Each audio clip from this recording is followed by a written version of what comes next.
میرے بزرگوں، دوستوں، عزیزوں، اللہ رب العزت کی ذات عالی سے فائدے اٹھانے کے دو راستے ہیں۔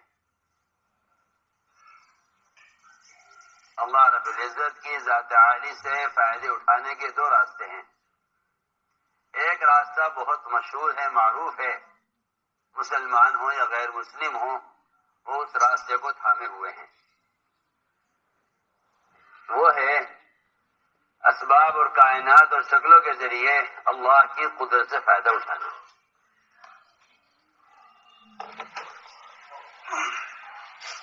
اسی کی آواز ہے، اسی پر یقین ہے، اسی کی دعوت دی جا رہی ہے، اسی کی کوشش میں سب لگے ہوئے ہیں۔ یہ راستہ اغیار کا راستہ تھا، انبیاء علیہ السلام اس راستے کے مقابلے میں آئے تھے۔ اس راستے کو ہم راستہ سمجھتے ہیں اللہ کی ذات سے فائدہ اٹھانے کا۔ انبیاء علیہ السلام اس کے خلاف بھیجے گئے تھے۔ انبیاء علیہ السلام نے آ کر تاجروں سے کہا، قوم شعیب سے، کہ قدرت سے استفادے کا راستہ یہ نہیں ہے۔ قوم سبا سے کہا گیا کہ اللہ کی ذات سے فائدہ اٹھانے کا راستہ باغات نہیں ہے۔ قوم سمود سے کہا گیا کہ اللہ کی ذات سے فائدہ اٹھانے کا راستہ صنعتیں نہیں ہیں۔ فرعون، حامان، شداد سے کہا گیا کہ اللہ کی ذات سے فائدہ اٹھانے کا راستہ یہ بادشاہت، ملوکیت اور سیاست نہیں ہے۔ ساری قومیں ان شکلوں کو اللہ کی ذات سے فائدہ اٹھانے کا راستہ یقین کرتی تھی۔ یہی وجہ ان قوموں کا نبیوں سے مقابلہ کرنے کا تھا، یہی سبب تھا۔ میں بہت اہم بات اس دفعہ یہ راستہ مسلمانوں میں غیر مسلموں میں معروف ہے، مشترک ہے، عام ہے۔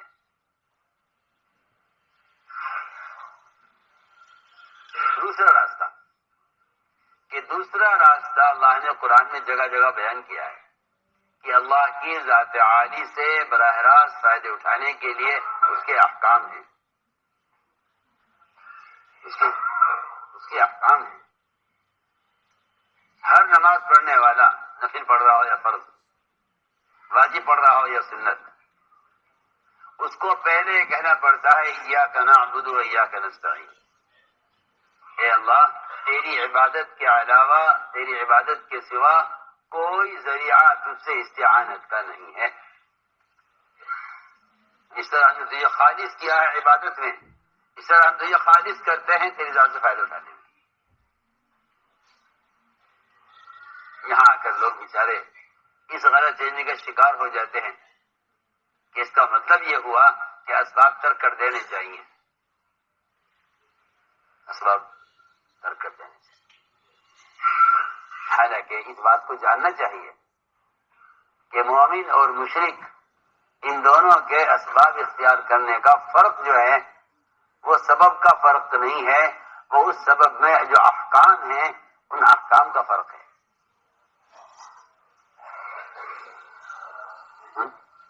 احکام کا فرق ہے، احکام کا فرق ہے۔ مشرک کے پاس وہی سبب ہے جو مومن کے پاس ہے۔ اگر شکل کے اعتبار سے مسلمان غیر مسلم مشترک ہو گئے تو پھر اللہ تعالیٰ یا تو مسلمان کو نعوذ باللہ مال دے کر ناکام کریں گے یا مسلمان کو مال نہ دے کر کامیاب کریں گے۔ لیکن مسلمان اگر اس کوشش میں ہے کہ میں غیروں کی طرح اسباب بنا کر ان کی طرح میں کامیاب ہو جاؤں تو اللہ جن مسلمانوں کے ساتھ خیر ارادہ کریں گے انہیں ان اسباب کے ذریعے سے کامیاب ہونے نہیں دیں گے۔ یہاں تک ان کی عمریں گزر جائیں گی، ان کو وہ راستے، وہ اسباب اور وہ مال حاصل ہوگا نہیں جو مال غیروں کو حاصل ہو رہا ہے، اور یہ تمنا کریں گے، کوششیں کریں گے۔ اللہ اکبر سمجھتے تھے مسلمان یہاں تک پہنچ جائے گا کہ پھر وہ ان کے راستے سے کامیاب ہونے کے لیے ان کا مذہب اختیار کرے گا۔ صاف عبادت کہ اگر ان کی طرح کامیاب ہونا ہے تو پھر پوری طرح ان کا طریقہ اختیار کرو۔ میں آپ کو بتانا چاہتا ہوں کہ مسلمانوں میں ارتداد کے آنے کی ابتدا کہاں سے ہوتی ہے؟ مسلمان میں ارتداد کے آنے کی سب ابتدا کہاں سے ہوتی ہے؟ یہاں سے اس کی ابتدا ہوتی ہے کہ جب مسلمان کامیاب ہونے کے لیے غیروں کے اسباب ان کے طریقے اختیار کر لیتا ہے تو پھر اس کو مجبور ہو کر اپنا دین چھوڑنا پڑتا ہے کہ نہیں اس کے ساتھ یہ نہیں چلے گا، ہمیں اس کے لیے کرنا پڑے گا۔ ہم عرض کرنا چاہتے ہیں کہ میرے اور آپ، میرے اللہ کے درمیان اگر سبب ذریعہ ہو گیا تو یہ سبب کا تقاضا مجھے میرے دین سے ہٹا کر رہے گا، بالکل پکی بات ہے۔ یہ مشاہدہ ہے، یہ تجربہ ہے زمانے کا کھلا ہوا، کیونکہ کسی بھی لائن کی خواہش اگر ایسی پیدا ہو گئی جو کسی حکم سے ٹکرا رہی ہے تو آدمی خواہش کے پورا کرنے کی وجہ سے دین کو ضائع کرے گا۔ اگر وہ کمائی کے مقصد میں آئے گی خواہش تو یہ سود و جھوٹ کی طرف جائے گا، اور اگر یہ خواہش جسمانی خواہش ہے تو میں آپ صاف تھوڑا عرض کر دیتا ہوں کہ غیروں میں شادیاں کرنے اور غیروں کے ساتھ زندگی گزارنے کا جو تقاضا ہوگا اس خواہش کی وجہ سے ہوگا۔ یہ کیا کریں، خواہش تو یہ ہے، لیکن میرے اس کے دین میں فرق ہے۔ دین کا فرق کوئی بات نہیں ہے، دین کا فرق کوئی بات نہیں ہے۔ حالانکہ یہ اس لیے مذہب تبدیل کرے گا کہ اس کی خواہش اس عورت سے شادی کرنے کی ہے۔ میں صاف سے بات کرتا ہوں، حضرت اکرمہ ابو جہل کے بیٹے کو جب ام حکیم ان کی بیوی انہیں امان دے کر اور تیار کیا ان کو کہ چلیے تو آپ حضور اکرم صلی اللہ علیہ وسلم کی خدمت میں چلیں، وہ گھبرائے ہوئے تھے کہ مجھ سے باپ کا بدلہ لیا جائے گا، مجھ سے باپ کا بدلہ لیا جائے گا، یا تو مجھے مجبور ہو کر ان کا دین قبول کرنا پڑے گا یا قتل ہونا پڑے گا۔ اس لیے کہ آپ صلی اللہ علیہ وسلم مکہ میں فاتحہ میں داخل ہو گئے ہیں۔ انہوں نے ان کے لیے آپ صلی اللہ علیہ وسلم سے امن لے لیا کہ اللہ ان کو امن دے، ستانے والوں کو، ستانے والے کی اولادوں کو امن اس لیے دیا جاتا تھا کہ ہم ستانے والوں کو قریب کرنا چاہتے ہیں تاکہ ہمارا مقصد تو سمجھیں کہ ہم مجھے چاہتے کیا ہے۔ تو مجھے عرض کرنا تھا بنیادی بات، اکرامہ نے راستے میں بیوی سے صحبت کرنی چاہیے، بیوی نے کہا نہیں ہم مجھ سے نہیں مل سکتے۔ کیوں؟ میں بیوی نہیں ہوں، یعنی میرے اور آپ کے درمیان جو مذہب کا فرق ہے، جبکہ عورت کے اندر خواہش مرد سے زیادہ ہوتی ہے، لیکن حضرت اکرمہ کے باوجود کوشش کے ام حکیم نے صحبت سے انکار کر دیا کہ نہیں میں آپ سے نہیں مل سکتی۔ کہ اچھا آخر وجہ تو بتاؤ کیا وجہ ہے؟ کہ وجہ صرف یہ اسلام ہے میرا آپ کے درمیان، وجہ صرف اسلام ہے۔ تو اکرمہ نے یہ سن کر یہ کہا، اس کا مطلب یہ ہے کہ یہ مذہب بڑا اونچا مذہب ہے جو میرے اور آپ کے ایک مذہب ہونے کے ہوئے بغیر یہ مجھے آپ سے ملنے نہیں دیتا۔ یعنی صرف حضرت ام حکیم کے انکار کی وجہ سے حضرت اکرمہ کے دل میں اسلام کی ہیبت بیٹھ گئی۔ اس کا مطلب یہ ہے کہ یہ سچا مذہب ہے کہ تم اپنی خواہش کو قربان کر رہی ہو اس مذہب کے لیے۔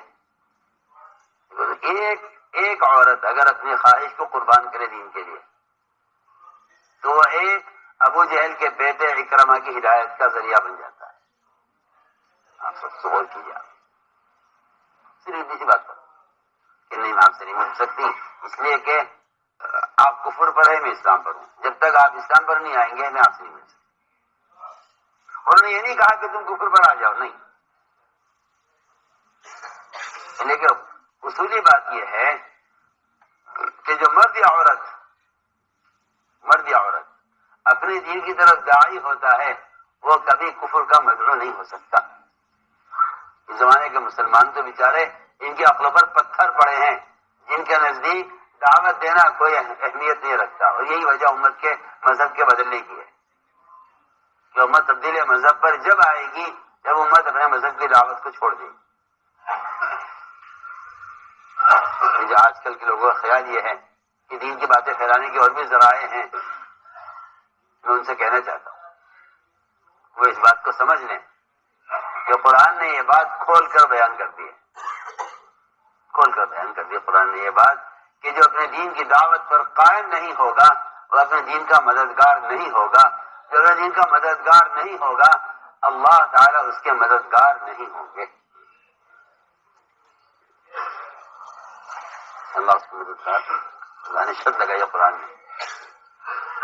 میں تو عرض کر رہا تھا کہ تبدیل مذہب کیوں آسان ہو گئی؟ تبدیل مذہب جب آسان ہو جاتی ہے جب اس کے اللہ کے درمیان اسباب اور شکلیں ذریعہ بن جاتی ہیں۔ خیر یہ ہر شکل کو ایک اگر اختیار کرتا ہے کہ کامیابی اس سے حاصل ہو جائے گی، مجھے یہ بات سمجھانی تھی اور میں نے عرض کیا تھا کہ دو راستے ہیں ادھر سے فائدہ اٹھانے کے۔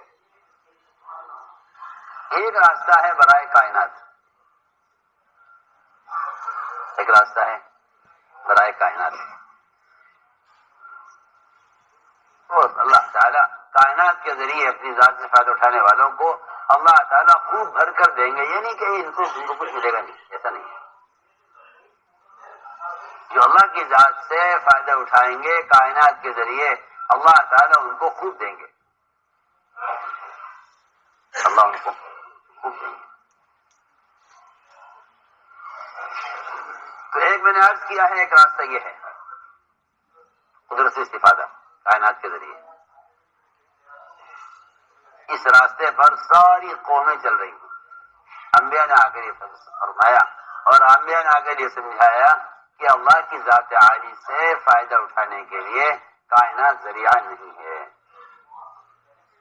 کائنات ذریعہ نہیں ہے، اللہ کی ذات سے فائدہ اٹھانے کے لیے کائنات ذریعہ نہیں ہے۔ کیوں؟ اس لیے کہ کائنات کے نظام میں تغیر بہت ہے،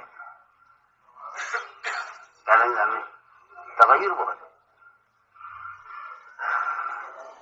آپ جو بھی سب اٹھا کر دیکھ لیجیے آسمان سے لے کر زمین تک ہر سبب میں آپ کو تغیر ملے گا۔ سورج ہے روشنی نہیں ہے، بادل ہے بارش نہیں ہے، زمینیں ہیں غلہ نہیں ہے، حکومتیں ہیں عزت اور غلبہ نہیں ہے، ہتھیار ہیں حفاظت نہیں ہے، دوائیں ہیں شفا نہیں ہے، عورتیں ہیں اولاد نہیں ہے، دکانیں ہیں آمدنی نہیں ہے۔ آپ سارا اٹھا کے دیکھ لیجیے نظام، اگر ایک خدا کی قسم ایک وعدہ اللہ نے کہیں کیا ہوتا سبب پر تو دنیا کا کوئی شخص اپنے اسباب میں ناکام نہ ہوتا۔ اگر ایک مرتبہ کہیں اللہ نے وعدہ کیا ہوتا، ایک مرتبہ، اللہ 100 بار وعدے کریں ایک بار وعدے کریں برابر ہے۔ ایک جگہ کہیں ثابت کر دے کوئی کہ اس شکل پر یہ وعدہ ہے۔ اگر قرآن حدیث میں کہیں کسی سبب پر اللہ کی طرف سے ایک مرتبہ وعدہ ہوتا، میں اللہ کی قسم کھا کر کہتا ہوں دنیا میں کوئی آدمی اپنے سبب میں ناکام نہ ہوتا، 100% لوگ کامیاب ہوتے۔ آپ جن تاجروں کو بڑی بڑی دکانوں پر بیٹھا ہوا دیکھتے ہیں، آپ جا کر ان کا حال پوچھیے، ان پر قرضہ ان کی دکان کی قیمت اور ان کی دکان کے مال سے زیادہ ہے، آپ جا کے دیکھیے، آپ کو خود کے آنسو روتے ملیں گے۔ بظاہر ان کی شکل آپ کو بہت اچھی لگ رہی ہے، آپ تمنا کریں گے کاش میں اس کی طرح ہوتا، اگر حال جا کے معلوم کرو گے تو پناہ مانگو گے کہ اللہ بچائے، آپ ہی کو تم سے صاف صاف یہ میں اور آپ سب اس دھوکے میں پڑے ہوئے ہیں کہ دنیا دارالاسباب ہے، یہاں سے کے بغیر کام نہیں چلے۔ ہم اس کو آپ کو سب کو یہ دھوکہ لگا ہے، اور اگر ہمیں اس میں انشرا ہے تو ہمارا انشرا کفر کے مزاج سے ملتا ہے، تو صاف صاف آپ سے کہتا ہوں۔ آپ بات کا انکار اس لیے کریں گے کہ جس چیز سے طبیعت مانوس ہو جاتی ہے اس کے خلاف سننا پسند نہیں کرتی، چاہے وہ کفر ہو، چاہے وہ شکلوں کا یقین ہو، چاہے وہ رواجی طریقے ہوں، چاہے وہ گناہ کیوں نہ ہو، جس چیز سے آدمی طبیعت مانوس ہو جاتی ہے اس کے خلاف سننا پسند نہیں کرتا۔ اور میں آپ سے حقیقت عرض کر رہا ہوں،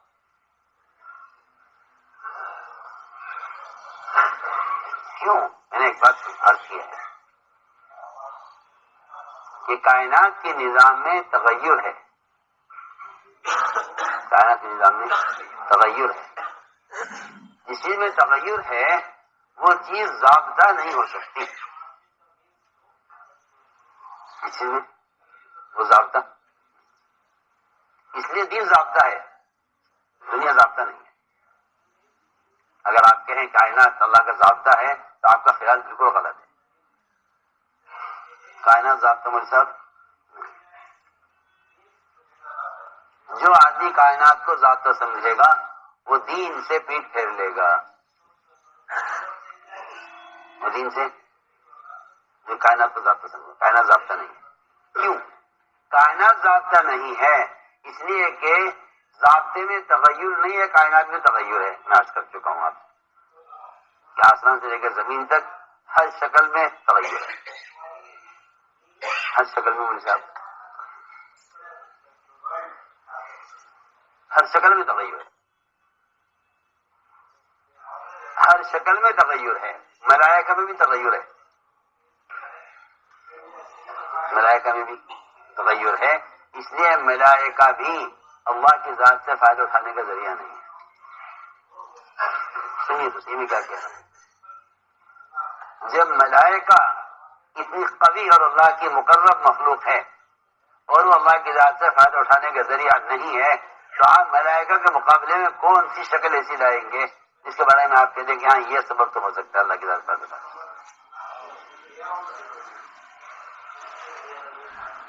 وہ تو اللہ تعالیٰ کی ذات عالی سے فائدہ اٹھانے کا ذریعہ اس کا دین ہے. اس لیے ملائکہ ایمان والوں کے غلام ہیں جو اللہ تعالیٰ سے خود تقاضا کرتے ہیں اپنے فلاں بندے کی مدد کے لیے مجھے بھیج. سمجھا میری بات؟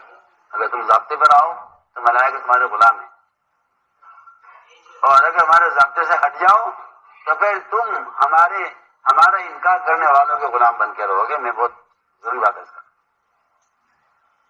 اگر تم ضابطے پر آ جاؤ تو اللہ کی سب سے مقرر مخلوق تمہاری غلام ہے ملائکہ، اور اگر تم ظاہر ضابطے سے ہٹو گے تو دنیا میں جو سب سے کمینی مخلوق ہے کفار، تمہیں ان کا غلام بن کر چلنا پڑے گا. میں آپ کے ساتھ یہ دو راستے ہیں، یہ دو راستے ہیں. ایک راستہ شکلوں کا ہے، ایک راستہ حکموں کا ہے.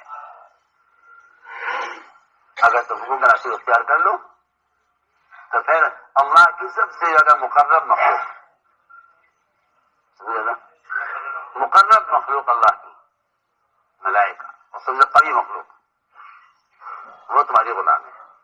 اور فرشتہ خود کہہ رہا ہے کہ میں 7ویں آسمان کا آخری آسمان کا فرشتہ ہوں اور میں ہر اس شخص کا غلام ہوں جو مجھے بیچے، جو اللہ کو بیچین ہو کر پکارے، جو اللہ کو میں اس کا غلام ہوں. تو میں نے ایک راستہ آپ کو سامنے کھولا ہے. آپ کہتے ہیں سب ضابطہ ہے، ہم کہتے ہیں سب ضابطہ نہیں، دین ضابطہ ہے. سبب ضابطہ نہیں ہے، دین ضابطہ ہے. کیونکہ اللہ تعالیٰ نے فرما دیا قرآن میں لا تبدیل لخلق اللہ ذلک الدین القیم ولکن اکثر الناس لا یعلمون، کہ اللہ کے ضابطے میں کوئی تبدیلی نہیں ہے. لا تبدیل لخلق اللہ ذلک الدین القیم، یہ ہے دین، لیکن اکثر لوگ نہیں جانتے.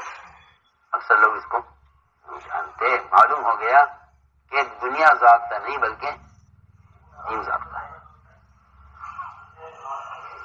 یہ ایک بات معلوم ہے، دنیا ضابطہ نہیں، دنیا ضابطہ بھی نہیں ہے اور کائنات کی کسی شکل میں کوئی قدرت بھی نہیں ہے. کسی شکل میں کوئی قدرت اللہ کی ذات میں ہے. ملائکہ میں قدرت نہیں ہے، نہ ملائکہ میں قدرت ہے، نہ انبیاء میں قدرت ہے، نہ اولیاء میں قدرت ہے. کسی میں قدرت نہیں ہے، قدرت اللہ کی ذات میں ہے. اور کائنات میں جو تغیرات ہیں وہ قدرت کے تعارف کے لیے ہیں، قدرت کے تعارف کے لیے. اور جو شکلیں ہیں وہ اللہ کے تعارف کے لیے ہیں، استفادے کے لیے نہیں ہیں. جو شکلیں ہیں وہ اللہ کے تعارف کے لیے صرف.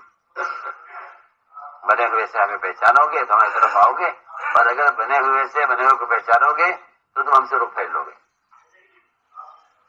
ابراہیم علیہ السلام نے توجیہ یعنی رخ کے صحیح کرنے کا جو طریقہ بتلایا ہے وہ طریقہ یہ بتلایا ہے کہ اپنی ماں سے لے کر اور باپ سے لے کر اور بادشاہ سے لے کر چاند سورج ستارے اور ملائکہ تک کی شکل کو یہ کہو کہ میں نے ان سب سے رخ پھیر لیا ہے بنانے والے کی طرف۔ یہ ہے توجیہ، یہ ہے توجیہ۔ احناف کے یہاں نماز سے پہلے ہے، شافعی کے یہاں نماز سے پہلے ہے۔ کیا بات ہے؟ احناف کے یہاں نماز سے پہلے ہے یہ توجیہ کہ آپ ہر نماز سے پہلے، یہ ہر نماز سے پہلے کہیں اللہ سے کہ اللہ میں نے ہر بنے ہوئے سے رخ بنانے والے کی طرف پھیر لیا ہے۔ یہ توجیہ احناف کے یہاں نماز سے پہلے ہے، تکبیر تحریمہ سے پہلے، شافعی کے یہاں تکبیر تحریمہ کے بعد ہے۔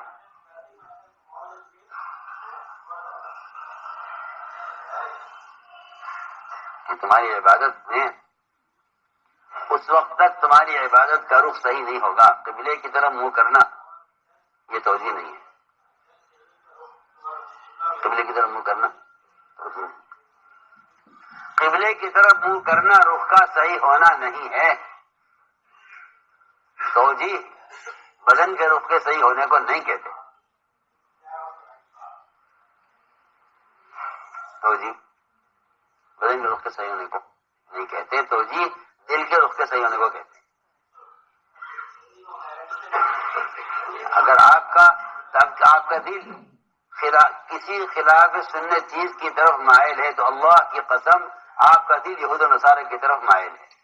یہ میں آپ سے دل سے کہہ رہا ہوں اور قسم کھا کر کہتا ہوں، آج کل کے مولوی جو چاہے کہا کریں کیونکہ یہ تو بیچارے انگوٹھا موڑ کے اس لیے بات کرتے ہیں کہ سمجھتے ہیں کہ دنیا والوں سے تعلق باقی رکھنا بھی ضروری ہے۔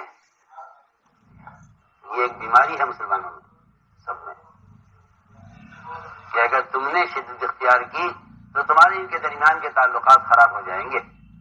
اور یہ میں آپ سے صاف سے بحث کر رہا ہوں کہ اگر مسلمان کا دل کسی سننے کی طرف راغب نہیں ہے تو اس کا دل یہود و نصارہ کی طرف مائل ہے، یہ پکی بات ہے۔ قرآن صاف کہہ دیا ہے لن ترضى عنك اليهود والنصارى حتى تتبع ملتهم۔ ملت کسے کہتے ہیں؟ نماز پڑھنے کو، زکات دینے کو۔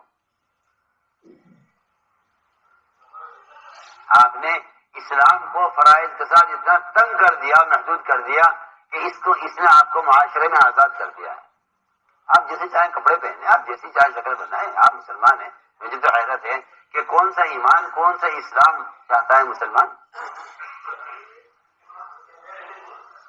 اور قرآن صاحب کے کہ قیامت آ جائے گی، یہود و نصارہ کسی اور طریقے سے راضی نہیں ہوں گے سوائے اپنے طریقے کے۔ آج بھی یہی بات ہے، آج بھی یہی بات ہے۔ قرآن میں لگا قیامت تک کہ لن ترضى عنك اليهود والنصارى حتى تتبع ملتهم، کہ یہ اس وقت تک نہیں چین سے بیٹھیں گے جب تک آپ ان کے طریقے کا اتباع نہ کر لیں۔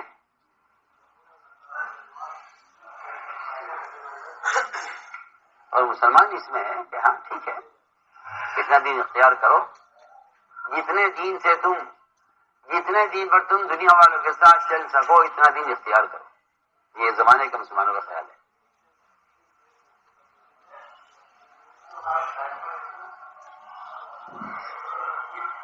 کیا میں عرض کروں،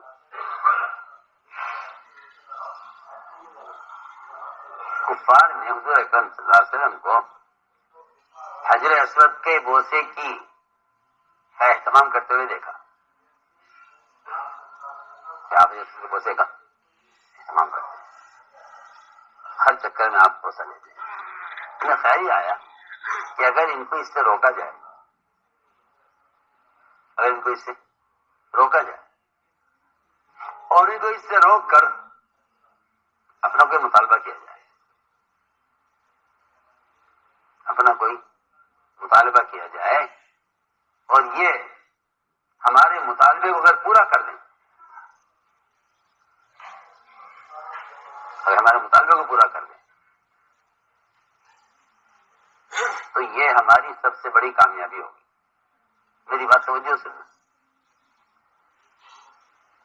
حالانکہ اس کا بوسہ لینا نہ فرض ہے نہ واجب ہے. بعض والوں نے تو یہ صاف کہہ دیا کہ ہم تیرا بوسہ نہیں لے سکتے اگر تو ایک پتھر کی حیثیت رکھتا ہے، لیکن صرف اس لیے لیتے ہیں کہ اللہ کے رسول نے تیرا بوسہ لیا ہے اس لیے لیتے، اور کوئی وجہ نہیں. تو سمجھا کہ کوئی پتھر ہے نہ نفع نقصان ہے. اگر اللہ کے رسول نے تو یہ بوسہ نہ دیا ہوتا تو ہم بھی تیرا بوسہ نہ لیتے، ہم تو صرف اسے لیتے ہیں.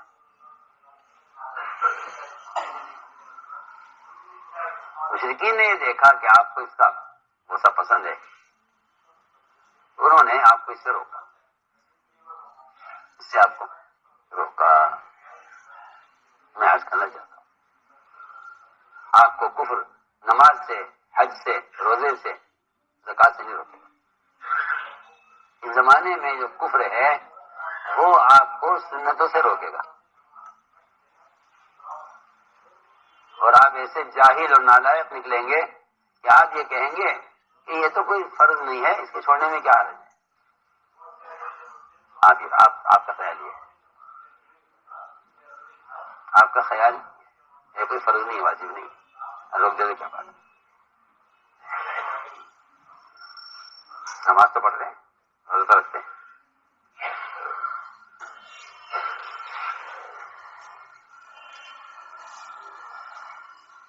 چنانچہ مشرکین نے کہا کہ آپ اگر بوسہ لیں گے حضرت کا، ہم آپ کو بوسہ نہیں دیں گے. ہماری ایک شرط ہے. کیا شرط ہے بتاؤ؟ کہ ہماری شرط یہ ہے کہ ہم آپ کو حجر اسود کا بوسہ اس پر لینے دیں گے کہ آپ طواف کرتے ہوئے جو ہمارے بت رکھے ہوئے ہیں بیت اللہ میں، ان کے آگے سے جھکتے ہوئے جائیں.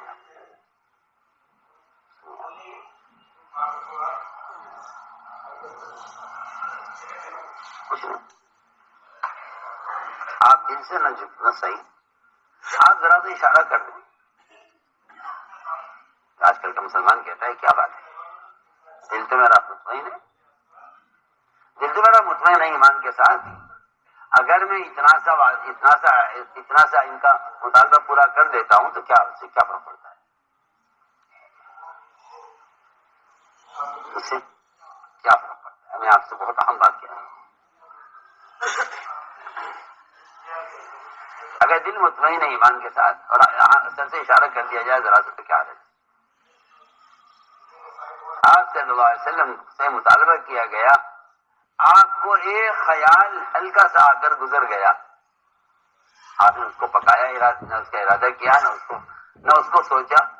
ایک لمحے کے لیے خیال آ کر گزر گیا کہ اگر بغیر دل کے ارادے کے صرف سر سے اشارہ کر دیا جائے اور یہ اس پر مجھے اس کا بوسہ لینے دیں تو کیا کریں؟ اللہ نے فرمایا کہ اگر آپ تھوڑا سا بھی ان کے مطالبے کی طرف صرف دکھلانے کے لیے بھی جھک جاتے، دل سے نہیں، ظاہری طور پر اگر ذرا سے بھی آپ ان کے جھک جاتے، ہم آپ کو دگنا عذاب دنیا میں دیتے، دگنا عذاب آخرت میں دیتے.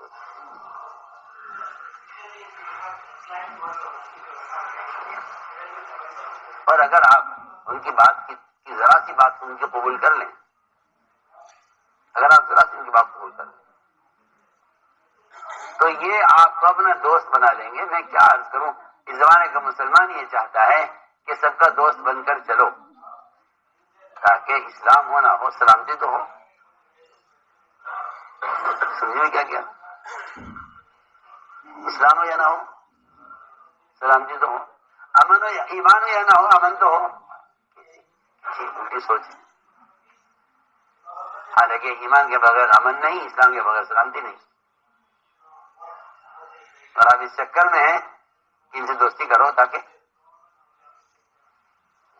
اسلام نہ ہو کم سے کم سلامتی تو ہو، اور ایمان نہ ہو تو امن تو ہو.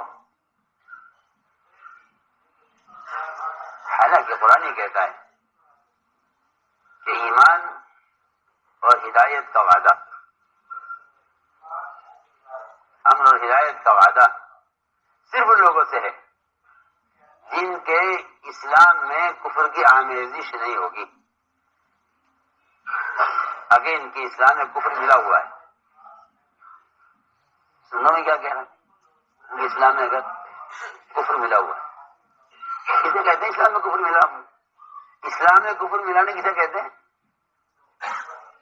آپ یہ ذہن سے نکال دیجئے کہ آپ اللہ کو سجدہ کریں یا کسی بت کو سجدہ کریں، یہ کفر کے اندر اسلام میں کفر کو ملانا ہے.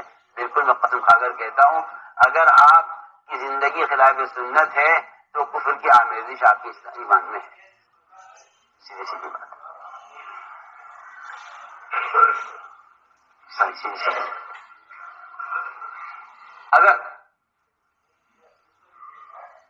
اگر آپ کے طریقوں میں اور آپ کی ضروریات میں سنت کے اتباع نہیں ہے اور آپ کے لباس اور آپ کی شکل سنت کے مطابق نہیں ہے تو آپ کے اسلام میں کفر کی آمیزش ہے. کفر ملا ہوا ہے آپ کے اسلام میں. سیدھی بات ہے.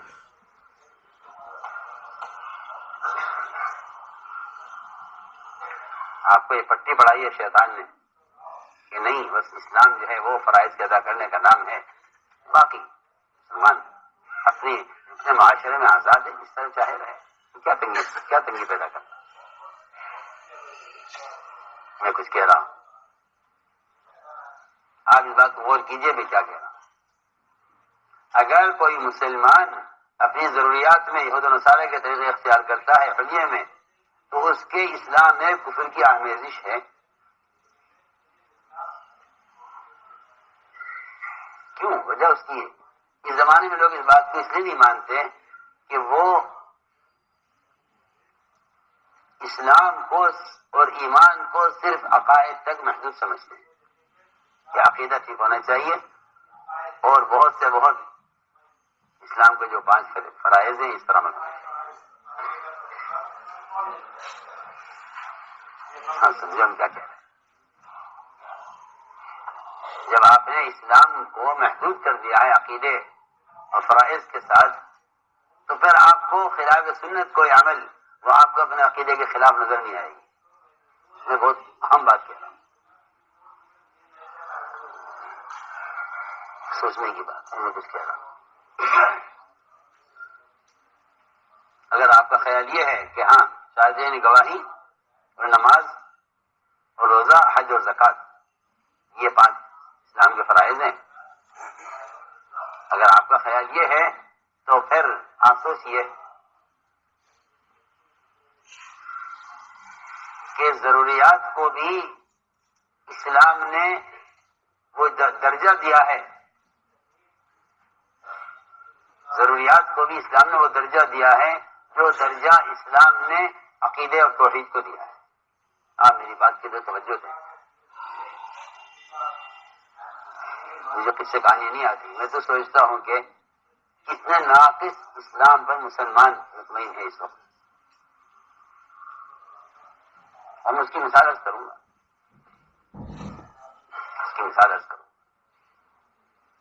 پہلے میں آپ کو ایک حدیث سنا دیتا ہوں جس سے آج آپ کے دماغ سے یہ نکل جائے کہ صرف فرائض کا ادا کرنا اسلام نہیں ہے، اور آپ کے دل میں یہ بات بیٹھ جائے کہ مسلمان کا ایک ضرورت کا وقتی طور پر غیروں کے طریقے پر پورا کرنا بت پرستی کے برابر ہے. میری بات توجہ چاہتی ہے بہت. میں جس سطح سے بات کر رہا ہوں اس پر سب کو آنا ہے. مذاق کی بات نہیں ہے. آپ میری بات پر توجہ دیں پوری.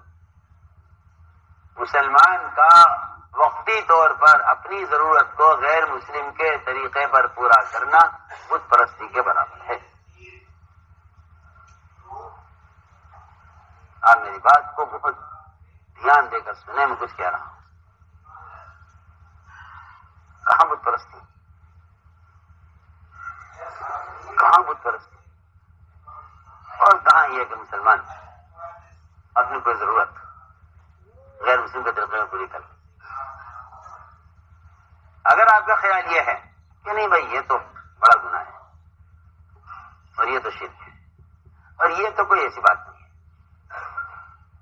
تو میں نے عرض کی ہے ایک بات کہ قرآن ہی کہتا ہے کہ امن اور ہدایت کا وعدہ صرف ان لوگوں سے ہے جن کے اسلام میں کفر کی آمیزش نہ ہو. اس بات کو ذہن میں رکھنا. اس بات کو ذہن میں رکھو گے تو پھر واقعہ سمجھ میں آئے گا جو میں آج کرنا چاہتا ہوں.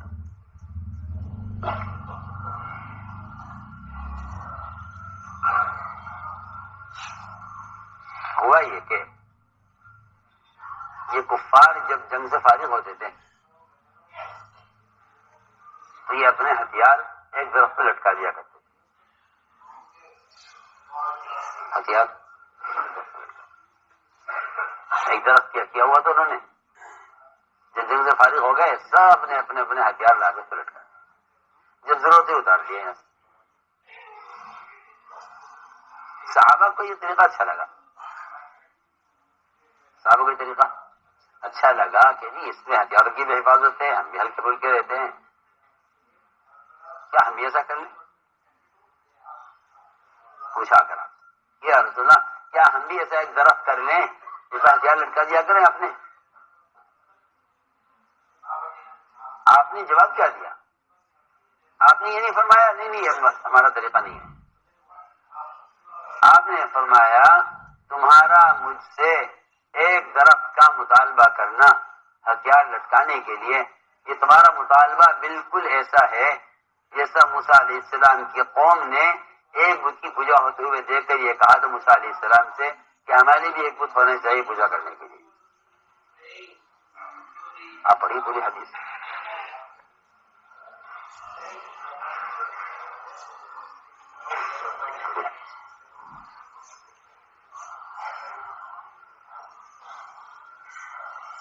پوری حدیث پڑھی. آپ نے صاف فرمایا کہ جب موسیٰ علیہ السلام نے قوم کو لے کر دریا سے پار ہو گئے تو وہاں سے نکل کر دیکھا کہ کچھ لوگ ایک بت کی پوجا کر رہے تھے. وجاوزنا ببني البحر فأتوا على قوم يعكفون على أصنام لهم, کہ وہ اپنے ایک بت کی پوجا کر رہے تھے. تو بنی اسرائیل نے کہا موسیٰ علیہ السلام سے اتنی بڑی مدد کے بعد جب پہلے قلوب سے پار ہو گئے, اللہ نجات دے دین کو, تو انہوں نے کہا موسیٰ علیہ السلام سے جس طرح یہ اپنے بت کی پوجا کر رہے ہیں ہمارے بھی ایک بت ہونا چاہیے پوجا کرنے کے لیے. آپ ذرا بات پر غور کیجیے حدیث پر کہ آپ صلی اللہ علیہ وسلم سے انہوں نے اجازت طلب کی تھی درخت کی ہتھیار لٹکانے کے لیے,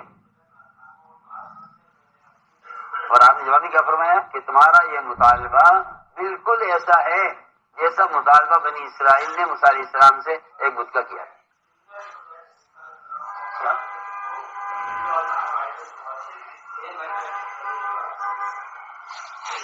غور کیجیے کہاں بت کا مطالبہ, کہاں ایک درخت کا مطالبہ. اس لیے کہ اس زمانے میں مسلمان یہ کہتا ہے کہ ادخلوا فی السلم کافہ, بھائی اسلام میں پورے داخل ہو جاؤ. کیا مطلب ہے کہ بھائی بس اللہ کو سجدہ کرنا ہے, اللہ کو رب ماننا ہے, اور مزید یہ کہ بھائی دیکھو اسلام میں پورے داخل ہو جاؤ کہ نماز ہے, روزہ ہے, حج ہے, زکوٰۃ ہے, یہ فرائض ہیں, ان پر پورے تمام فرائض پر عمل کرو. اس کا مطلب ہوگا کہ آپ اسلام میں پورے داخل ہو گئے. سنیے تو صحیح بھی کیا کہہ رہا, جا کر سنو میں کچھ کہہ رہا ہوں. آپ کہتے ہیں ادخلوا فی السلم کافہ, اسلام میں پورے داخل ہو جاؤ. حالانکہ یہ آیت جو نازل ہوئی تھی ادخلوا فی السلم کافہ, یہ سنو ادھر دیکھو میں کیا کہہ رہا. یہ جو آیت نازل ہوئی اسلام میں پورے داخل ہو جاؤ, یہ صحابہ کے نماز چھوڑنے کی وجہ سے, یہ زکوٰۃ نہ دینے کی وجہ سے, یا روزہ رکھنے کی وجہ سے, یا خدا نہ کرے حج کا انکار کرنے کی وجہ سے نازل نہیں ہوئی. کیا تم نازل یہ آیت نازل اس لیے نہیں ہوئی کہ آپ نماز کے انکار کرتے ہیں یا زکوٰۃ کے انکار کرتے ہیں, قرآن کہہ رہا نہیں اسلام میں پورے داخل ہو. یہ آیت اس وقت نازل ہوئی جب آپ پر ایمان لانے والے یہود جو اسلام لے آئے تھے, پکے سچے مسلمان ہو گئے تھے, آپ کے دین میں پورے داخل ہو گئے تھے. انہوں نے صرف آپ صلی اللہ علیہ وسلم سے ایک مرتبہ درخواست کی کہ ہم قرآن پڑھتے ہیں, نماز نہیں پڑھتے ہیں, نماز قضا بھی پڑھتے ہیں, اسی کی تلاوت کرتے ہیں, اسی قرآن پر عمل بھی کرتے ہیں. ہماری درخواست یہ ہے کہ اگر آپ اجازت دیں تو کیا کبھی توریت پڑھ لیا کریں. کبھی کبھی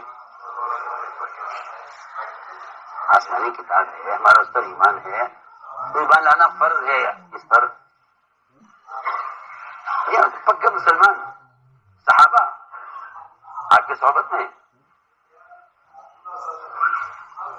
انہوں نے درخواست کی کہ ہمارے نبی تھے موسیٰ علیہ السلام، ان کا ایک قرآن نازل کیا، ان کو توریت نازل کی گئی تھی ان کے زمانے کی، وہ توریت ہمارے پاس ہے، کیا اجازت دیں گے ہم کبھی کبھی پڑھ لیا کریں اس کو؟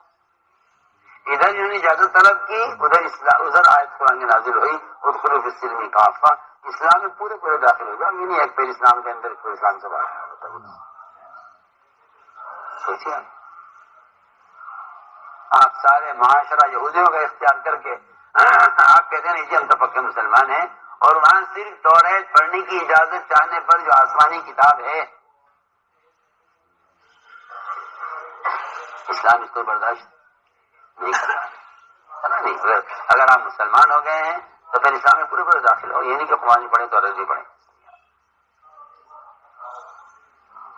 حضرت عمر رضی اللہ عنہ نے سارا دین سیکھ کر اور سارے اسلام کو سمجھ کر اور سب سے بڑے علماء یعنی صحابہ میں سب سے بڑے عالم ہو کر صرف توریت کا ایک وقت پڑھا تھا، صرف جاننے کے لیے کہ موسیٰ علیہ السلام میں کیا احکام نازل ہے. آپ کو اتنا غصہ آ گیا تھا کہ انصار تلواریں لے کر جمع ہو گئے مسجد میں کہ آج کس نے اللہ کے نبی کو ستایا ہم اس کو چھوڑیں گے نہیں. اور میں کہ اگر آج موسیٰ علیہ السلام زندہ ہو کر آ جائیں، نجات تو ان کے لیے کوئی راستہ نہیں سوائے میرے اتباع کے. اگر انہوں نے آج آ کر اپنے طریقے پر عمل کیا تو ان کے لیے نجات نہیں، اور اے عمر اگر تم نے ان کے طریقے پر عمل کیا تم گمراہ ہو جاؤ گے. سنیے تو صحیح،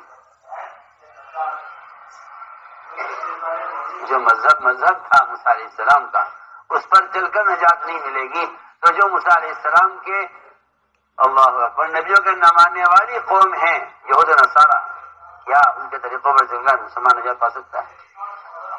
خود ہی فیصلہ کیجیے.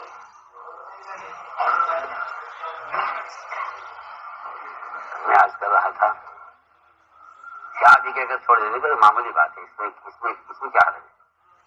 کیا شکل دیکھنا، کیا لباس دیکھنا، نماز پڑھو، روزہ رکھو، حج کرو، زکات دو. اور میں یہ سمجھانا چاہتا ہوں آپ کو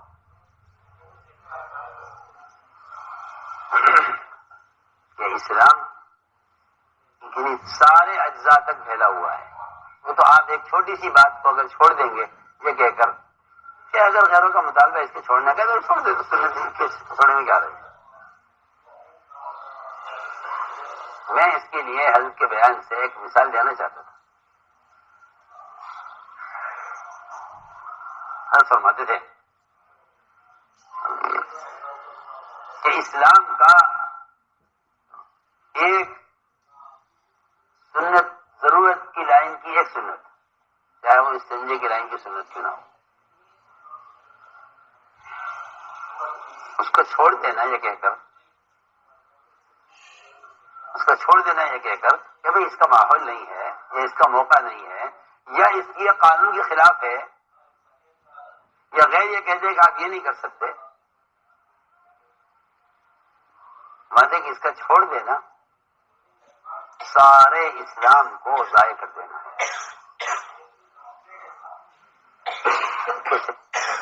مثال نے فرمایا کہ مثال لے کے فرمایا کہ لوہے نے جنگل کے بادشاہ سے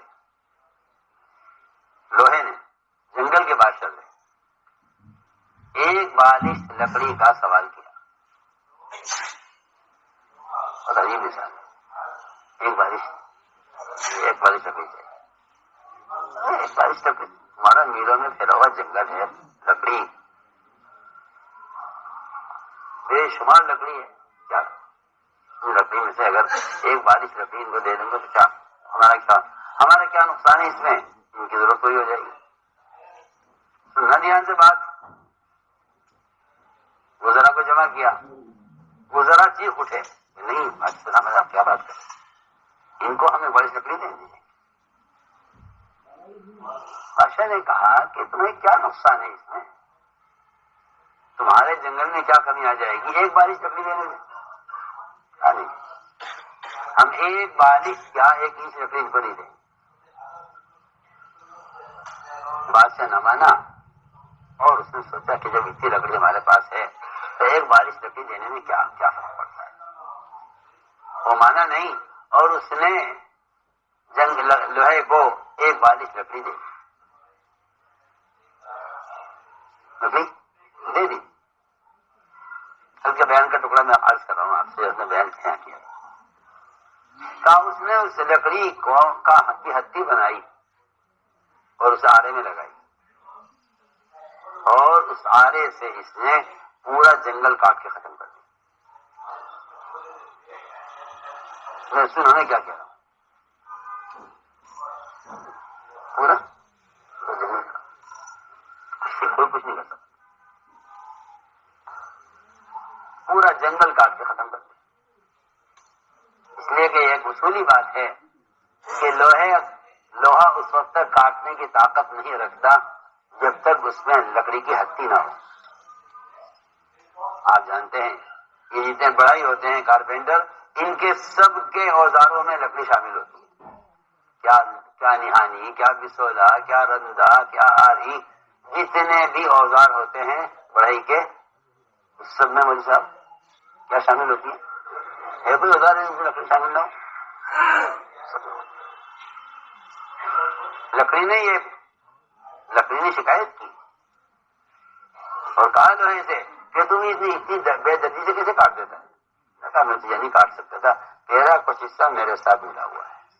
میں کیا کہوں آپ سے، کتنی صاف مثال ہے کہ باطل جب مسلمان پہنچائے گا جب مسلمان معاشرے میں باطل کے ساتھ شریک ہو جائے گا.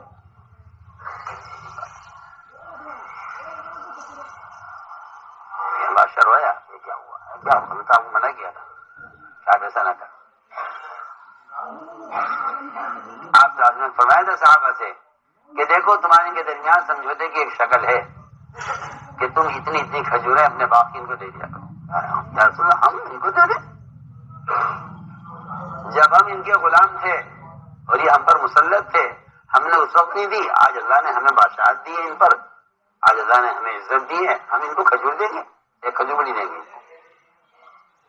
ہاں بڑی حدیث آپ صاحب سے فرمایا تھا انہیں کچھ کھجوریں دے دو. کیوں دے دیں ان کو؟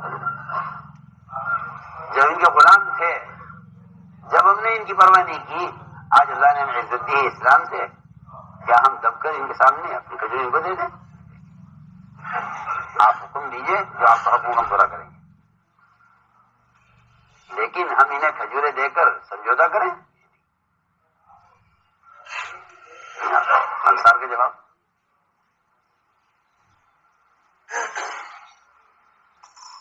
یہ ہماری جو رکاوٹ بنے اور ہمیں کھجور دے کر ان کو راضی کریں. تو جو ایک کھجور نہیں چھوڑ سکتے ان کے لیے بچائیے کیا وہ دین چھوڑ دیتے؟ نہیں کچھ کہہ رہا ہوں.